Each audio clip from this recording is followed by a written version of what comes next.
this is a book that's not just Anne's book, but dating to that fiery, the hugest moment of her life. Absolutely. When she is deciding, do I give in to Henry or not?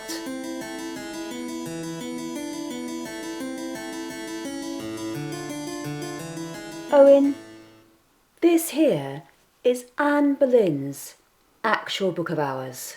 Yeah, we are incredibly lucky to hold two of Anne's prayer books, her books of hours, at Hever. And this is one that she didn't inherit like the other, but one that was made especially for her. So what is a Book of Hours? It's a prayer book. Yeah, it's a scriptural book, and it gives you a calendar of events throughout your lifetime, really, and certainly throughout the year, of saints that you are to pray to. But it also gives you 8 different prayers to say at 8 different times of the day, hence a Book of Hours.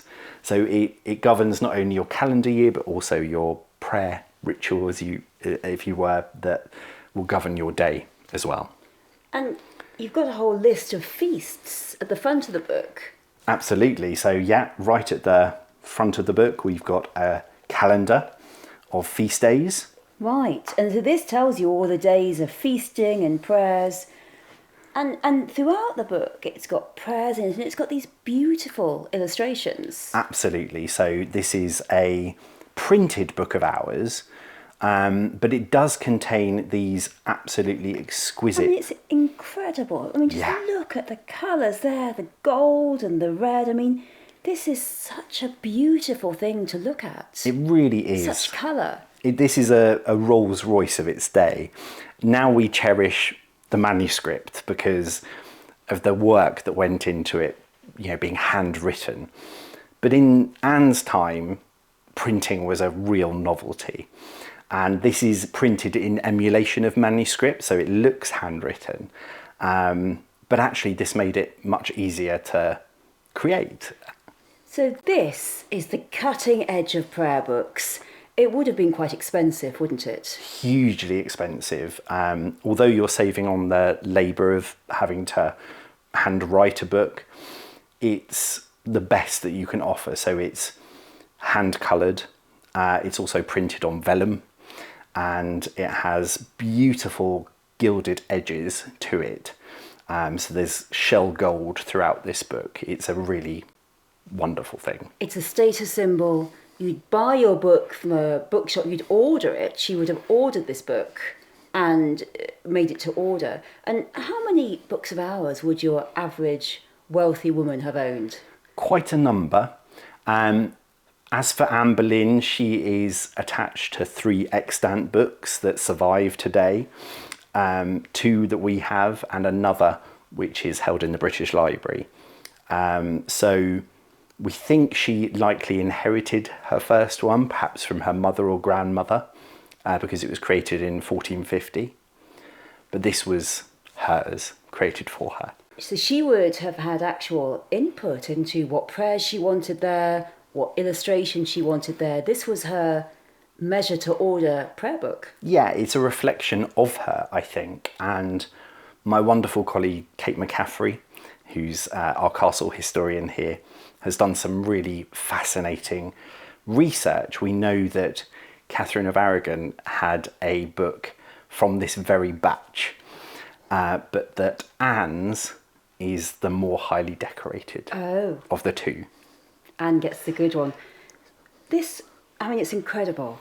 This book that Anne Boleyn herself would have touched, her fingers would have been there, she would have used it quite regularly, reading the prayers, the meditations. I mean, to be so close to it blows my mind, because we have so little of Anne Boleyn's, we have so little of her, so little of her voice, her letters, her belongings, they're all gone. And to have something that Anne Boleyn actually touched and gained comfort from in difficult times, this is mind-blowing. It really is. I mean, I don't think you can get closer to Anne Boleyn than holding something that she used daily, that brought her solace and comfort at times of need, that governed her day. This is something that was intimately connected to her. It's a personal expression of her.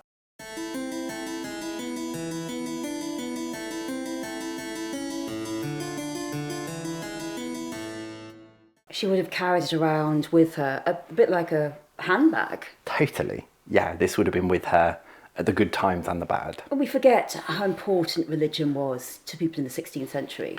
This was paramount. This was, you're talking directly to God. Very much so, and we know that Anne is incredibly pious. We also know that she's a reformist, and it's of no surprise to me that we find prayers here in the vernacular. Of course, most of Catholic books and texts and sermons are in Latin, but part of the more radical ideas that are coming to the forefront in this part of the 16th century is the idea that people should be able to access religion in their own language. We see Anne's reformist principles that would cause so many problems in the court, with the courtiers, and eventually with Henry, here in this book. Absolutely.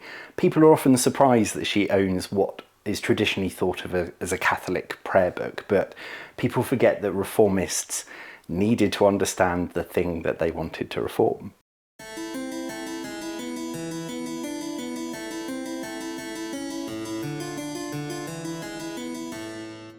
Whenabouts do we think she got this book? Most likely in 1527 or early 1528. And Henry has already spotted her by this point. Henry, by 1527, is in love with her. So that date from the few letters that we have from Henry to Anne are in 1527, aren't they? So They are. this is a book that's not just Anne's book, but dating to that fiery, the hugest moment of her life. Absolutely. When she is deciding, do I give in to Henry or not? That's exactly it. Anne is the queen in waiting at this point, and certainly the prospective queen in waiting. So this comes from an enormously important period of her life, but also of our history. 1527, Henry spotted her, he wants her, she's not giving in, and she does come to Hever at times. So to think that in these impossible times when she's thinking, do I give in to the king, the married king, or do I continue to resist? And what choice do I really have? I have to give in. And she's surrounded by pressure. She would have used this book as solace in this, terrifying time. She's in Hever. Henry's writing to her. He wants her. He's like a giant Tudor bulldozer coming towards her. And her only protection, comfort, is this book. Very much so. I think we can imagine Anne here at Hever making good use of this. She's a very well educated woman. She has these radical beliefs, and she knows that in order to become queen, there is going to have to be some kind of change. Catherine is not going to go quietly, and she doesn't. And therefore, in order to secure an annulment, Henry is going to have to do it himself.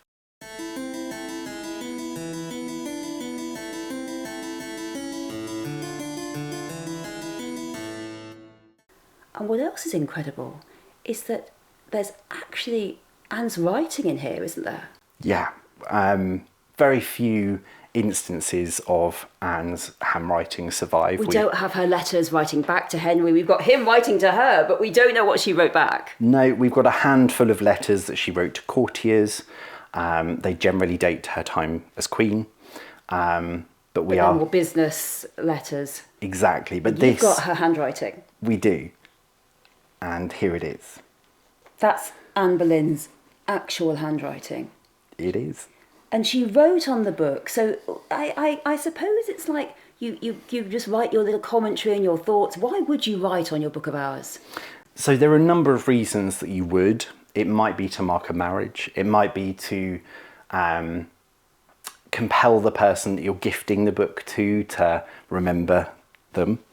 There are many instances of that, but I think this is different, and it contains an imperative. I think traditionally this inscription was attributed to her death. I think it's far more likely to date, as recent research has shown, to another point in her life that she almost died. And what does she write here? I mean, look at this. So there's actually Anne Boleyn there, her actual Anne Boleyn. She signs it, And she's writing here at the bottom of this prayer. So she's writing here. What is she writing? She writes, "Remember me when you do pray, that hope doth lead from day to day." Remember me when you doth pray, that hope doth lead from day to day. Yeah. I mean, that's quite desperate. It is. There's an This imperative. isn't happy times. No. This is... Find some hope. Yeah. I'm desperate. So people have thought that she wrote this in the tower. That's why she was so desperate. But I know that your thinking is, and I totally agree, that if she's in the tower, she would have signed herself Anne the Queen, not Anne Boleyn. So she still is an unmarried woman when she wrote this. And that's your argument. What you're thinking is that she was at Hever when she had this. I think it's very likely that she wrote this at Hever. And Anne's name changes in December 1529 because her father is elevated to the peerage and she becomes Anne Rochford. I prefer Boleyn. I would have kept Boleyn. I mean, it's iconic, isn't it? So she stopped signing her name, Anne Boleyn, from that point, and we do have a letter with her signing her name, Anne Rochford. So this has to, in my opinion, date to before December 1529. And we know that in the summer of 1528, when this book was definitely in her possession, that she succumbed to the sweating sickness. The dreaded sweating sickness, which is brutal. Yeah. It could kill you in a couple of days. And there's not much can be done. Once you've got it, you either ride or die. Yeah. And we know it killed Arthur, Henry VIII's brother. It is decimating the country. And Anne comes back here to really try and protect herself from the sweating sickness. Henry writes to her. Yeah. And so not only is she in this impossible position, but Henry wants to marry her and she knows this will blow up the country, but also she's facing death. Absolutely. We know that she is very ill indeed. Henry sends famously his second best doctor because his first doctor was unavailable. Totally busy. Absolutely. So, and we know that she doesn't return to court for at least 2 months. So she really was very badly affected by this very deadly disease. And she's very young. Yeah. She's probably around, 26 at this point. Absolutely. So, her brother-in-law, William Carey, Mary Boleyn's husband, dies from the sweat during this outbreak.